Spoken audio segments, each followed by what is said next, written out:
Good morning, Gold House.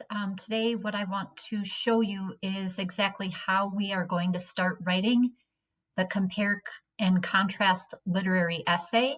This is our final essay of the year. It will only be a 4-paragraph essay. You're going to have an intro, 2 bodies, and a conclusion. So yesterday, our work was to pick a theme that we thought would show up in both Raymond's Run and the story Stray. So that was your work yesterday. Yesterday, I also showed you how I would do this if I were comparing the Three Little Pigs versus my side of the story. So I picked a theme from the universal theme chart that I provided, and then I filled out a table.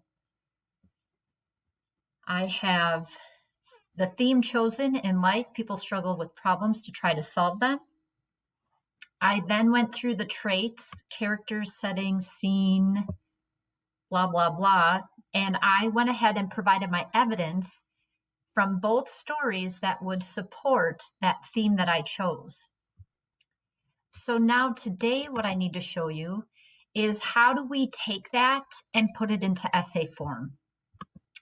So if I will share this anchor chart with you, how to write a compare contrast literary essay.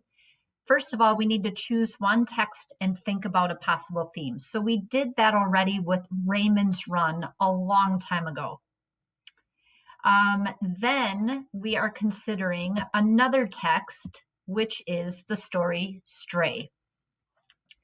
The reason why we're doing that is so that we all have a common text that we can work off of.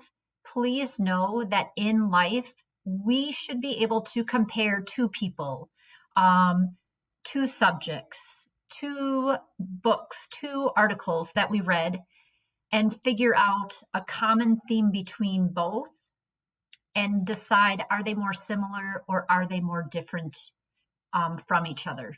So just know that because of this online learning stuff, we have decided as a team to use a common text. So we are going to use Raymond's Run and Stray. So when we consider those 2 stories, then we think about how do these 2 stories address the theme? How do they do it similarly? What do they share that's the same, but what could also be different?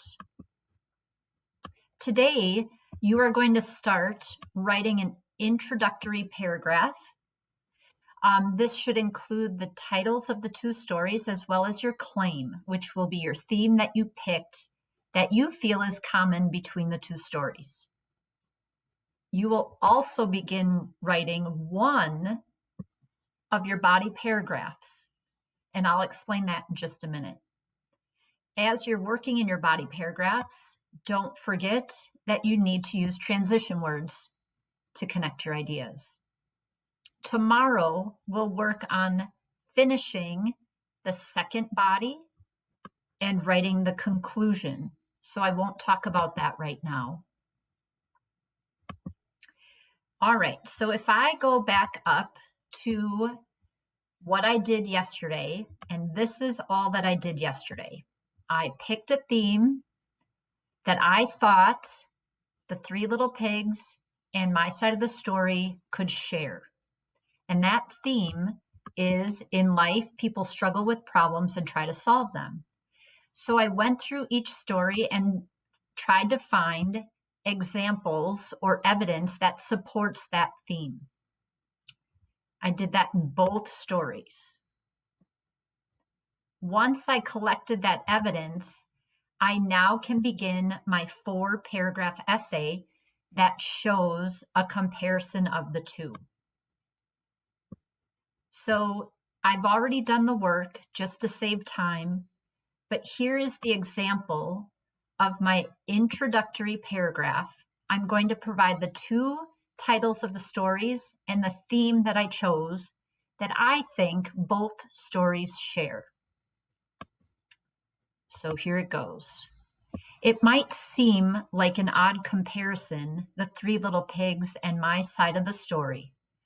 One is a kid's fairy tale, and the other a short story about a young boy who learns a lesson on how to solve a problem on his own. Both stories, however, have one common theme.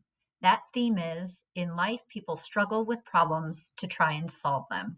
And that's my claim. So I made sure that I had the two short story titles, and then I made sure to include the theme that I thought they shared. Here's my example then of my first body paragraph. And the first body paragraph is just going to focus on one of those stories. And I'm going to try and explain how the theme or how the story goes back to the theme that I chose. So I'm trying to provide evidence. So in the fairy tale, The Three Little Pigs, the author shows us that in life, problems arise and we have to try and solve them or bad things will happen. Okay, so it relates back to the theme. Then I'm going to provide evidence. And this is all of my evidence. In the beginning of the story, the three little pigs all built homes. The first pig used straw, which wasn't very sturdy. The first pig had to flee his home when the wolf came and blew it down. The second pig built a home made of sticks, which seems a little stronger than straw, but failed to withstand the wolf's hot air. This pig, too, had to flee his home. The third pig built his home of solid bricks, making it the sturdiest of the three homes. All three pigs stayed safely inside the home when the wolf came knocking. However, the three pigs once again faced adversity when the wolf tried to enter the home down the chimney. The three little pigs had to think quickly and once again solve another problem. So I'm building evidence that shows how the pigs worked through their problem. Then I'm going to conclude this paragraph with just wrapping it up and going back to how this all ties into the theme. By working together, the pigs were able to defeat the wolf once and for all to live happily ever after. The lesson is clear. In life, characters struggle with problems and work hard to solve them. So you'll notice in this body paragraph, I didn't ever mention my side of the story. This paragraph is only for the three little pigs. So for